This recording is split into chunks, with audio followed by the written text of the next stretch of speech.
Bu potensialı biz birinci özümüz içimizdə kəşf etməliyik, yəni ortaya qoymalıyıq. Azərbaycanda biz siyasi məsələlərə qatışmalıyıq, siyasətə qatışmalıyıq. Həmçinin siyasətə qatışa bilmirsinizsə, Talışlar haqqında hər hansı bir kitab yazın, hər hansı bir yeni ideologiya yaratmaq olar. Fərqi yoxdur, siz Talış şiəsiz, Talış sünnisiz, nə bilim Talış milliyyətçisiz, bunun fərqi yoxdur. Bu hər hansı bir yeni düşüncə dərnəyinin yaradılmasından söhbət gedir və həmçinin Talışların siyasi xəttinin formalaşmasından söhbət gedir.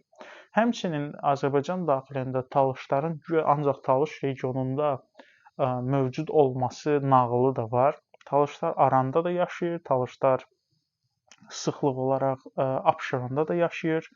Yəni bu yerlərdə də biz öz mədəniyyətimizi, öz alimlərimizi yetişdirməliyik, öz mədəniyyətimizi ortaya qoymalıyıq və siyasi proseslərə qatışmalıyıq. Ola bilər ki, bu gün bizə partiya yaratmağa imkan verməsinlər, amma seçkilərə qatıla bilərik.